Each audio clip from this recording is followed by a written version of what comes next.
After years of cooperation and unity, none but those on the political extremes would question that we are stronger together, safer together than ever we are apart. Now, on behalf of the Independence and Democracy Group, Nigel Farage, 3 minutes. Minister, you received some criticism this afternoon for your comment, British jobs for British workers, but you can brush that aside, because from the moment you said it, I don't think anybody seriously thought that you would ever, as a British Prime Minister, put the interests of British workers above that of your European dream.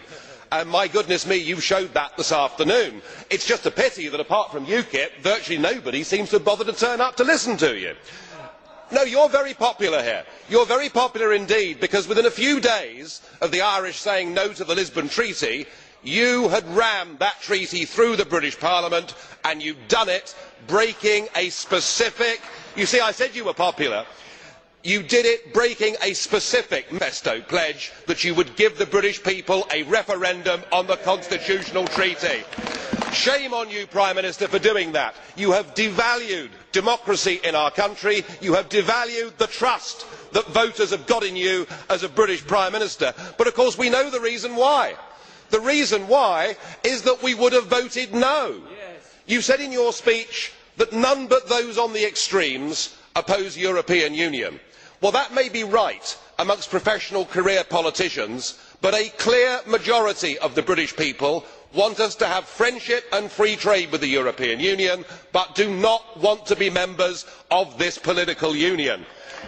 You cannot continue against public opinion to build this European Union. If you do it against the will of the people, you are storing up enormous social and political problems for the future. Please, please, let the peoples of Europe decide their destiny. Don't have it done in parliaments like this and parliaments like Westminster. It won't work. And as far as the economy is concerned, you have told us that somehow you are the economic guru. You are the man that can save the world. Well, I remember very well your first big act as Chancellor, when you sold 400 metric tonnes of gold on the world's exchanges at $275 an ounce. At today's valuation, that would be $10 billion higher. But it isn't just the fact you got it wrong, because we can all get it wrong.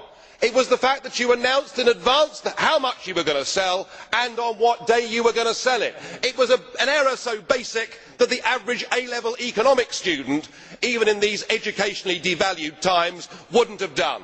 To add to that, you have destroyed our private pension system.